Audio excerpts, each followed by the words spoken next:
Okay, ini part kedua. Tetapi sebelum tu aku nak mention satu benda yang penting dekat fungsi, iaitu fungsi breadcrumb navigation yang ada pada Forerunner 245 tetapi tiada pada PACE 2. Fungsi breadcrumb navigation ni adalah satu fungsi navigasi di mana kita boleh load GPX file di dalam jam kita untuk track kepada tempat yang kita nak pergi. Okay, kelebihan Forerunner 245 ada navigation tapi Coros tak ada. Kita tengok kat sini, ni macam ni GPS line, kita trace balik ke starting point kita.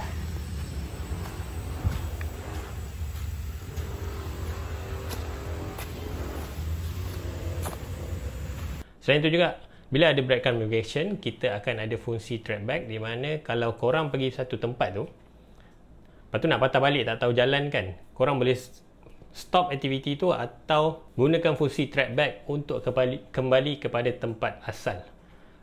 Jadi fungsi ni ada pada Forerunner 245, tiada dalam PACE 2. Aku agak kecewa lah, tapi mungkin ini cara Coros nak membezakan antara PACE 2 dan juga Coros Apex. Sekiranya korang nak fungsi navigasi, korang terpaksa beli Apex atau Apex Pro. Untuk PACE 2 tiada fungsi navigasi. Seterusnya kita pergi pula kepada mod sukan yang ada dalam Forerunner 245 dan juga PACE 2. Untuk PACE 2 kita ada 14 jenis sukan. Aku akan listkan di tepi nanti. Manakala Forerunner 245 ada 19 jenis sukan. PACE 2 ada triathlon dan juga open water punya mod. Forerunner 245 tiada triathlon dan juga open water punya mod. Selain itu juga trail run ada pada Forerunner 245 tetapi tiada di dalam PACE 2. Okay, ini paparan data page atau data screen untuk Forerunner 245. Kita ada heart rate. Data ni boleh custom lah, kita boleh buat on the go. Tak macam Coros, kita tak boleh buat semasa aktiviti. Dia kena melalui telefon. Untuk Garmin, tak apa, kita tunjuk dulu apa yang ada. So ni ada heart rate zone, ada waktu, ada elevation. Memandangkan Forerunner 245 tiada altimeter, jadi elevation dia berpandukan data daripada GPS. So ada juga music control. Kat sini kita boleh tukar lagu. Kalau kita dengar lagu melalui telefon, kita boleh tukar daripada jam. So ni aku nak tunjuk kelebihan Forerunner 245 berbanding PACE 2. Kita boleh tukar data page atau data screen semasa aktiviti. So, boleh tukar kat sini. Nak tambah boleh tambah. Contoh kita tambah, kita nak letak virtual partner, boleh letak map, tentukan kat mana kita nak. So kat sini ada tunjuk map. Selain itu juga kita boleh custom data yang sedia ada. Contoh kat sini, ubah yang ni, setting, data screen. Kita boleh tukar data field kat sini. So boleh buat on the go semasa aktiviti tanpa mengganggu aktiviti. Kemudian PACE 2 ni kita kena buka kat telefon, buka pada aplikasi. Jadi kena buka aplikasi, baru kat situ baru boleh tukar. Kalau macam Garmin ni kita boleh buat on the go tanpa perlu buka telefon. Okay, itu perbezaan antara dua jam ni untuk data semasa aktiviti.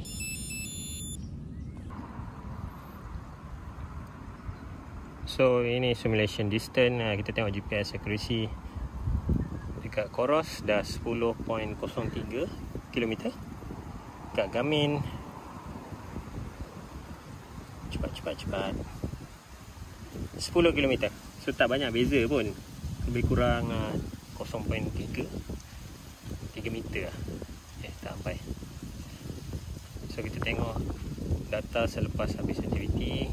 Di sini terus finish. Okay, ni paparan pada Coros. Ada average power, average stride length, maximum heart rate, ada anaerobic, training effect, ada juga recovery time punya advisor. So ada juga beritahu elevation gain, elevation loss, calorie, so workout time. Okay. Untuk Garmin Forerunner 245 pula,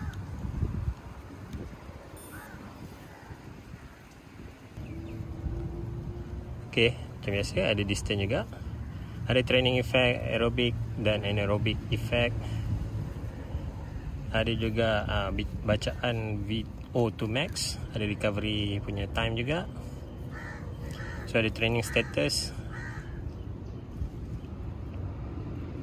So ini saja data dekat selepas aktiviti. Selebihnya data tu ada dekat dalam aplikasi Garmin Connect. Kita boleh tengok jugalah dekat phase 2 punya pada aplikasi Coros. Okay, akan sync.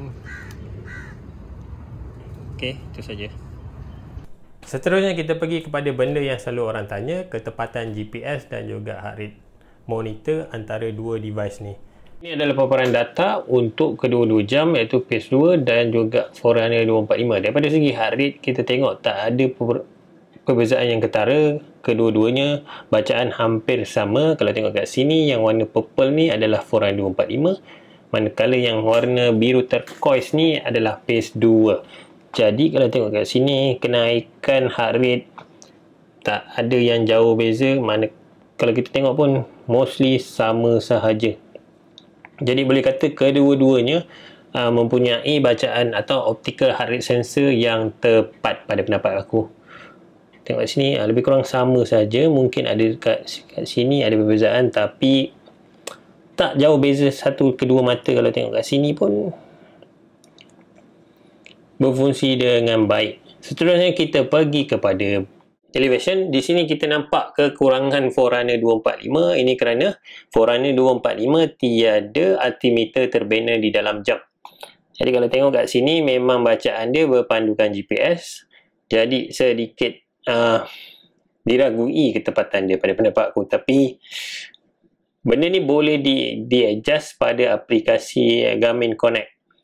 Kita tengok kat sini memang bacaan dia tak begitu tepat untuk Forerunner 245. Seterusnya kita pergi pula kepada GPS punya accuracy atau ketepatan GPS. Kita tengok dekat sini, kedua-duanya pun hampir sama, tak ada masalah yang ketara. Kalau tengok kat sini, kelihatan phase 2 sedikit tersasar. Kalau tengok kat sini, biru turquoise ni, phase 2 terkeluar atau lari sedikit. Tapi pada pendapat aku tak ada masalah besar sangat lah. Sebab kalau ikut distance selepas aktiviti pun lebih kurang sama je. Kalau tengok kat sini 10.03 pada phase 2, manakala Forerunner 245 adalah 10 km. So perbezaan dia tidak begitu ketara. Tengok kat sini pun tak ada masalah.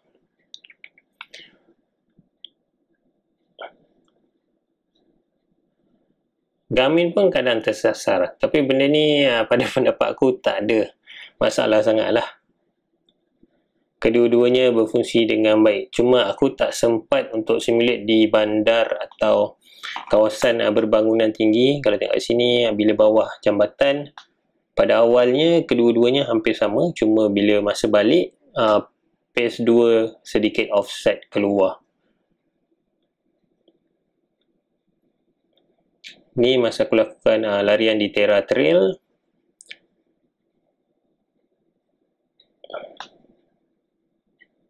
Ni kawasan hutan lah.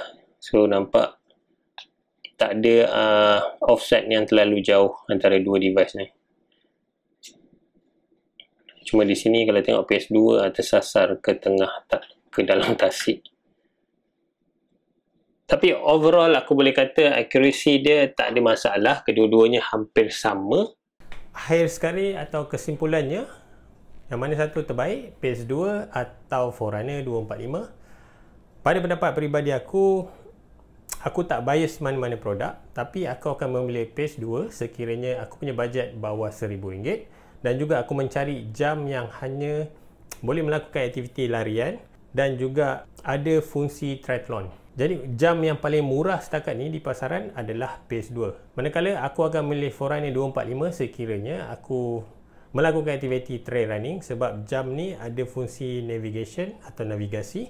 Selain itu juga features-features yang ada atau fungsi yang ada dalam Forerunner 245 ni aku rasa sangat banyak dan berguna kepada aktiviti harian aku. Contohnya seperti music control, body battery, stress punya information. Selain itu juga SpO2 sensor tu satu kelebihan, cuma pada pendapat aku tak begitu penting sebenarnya.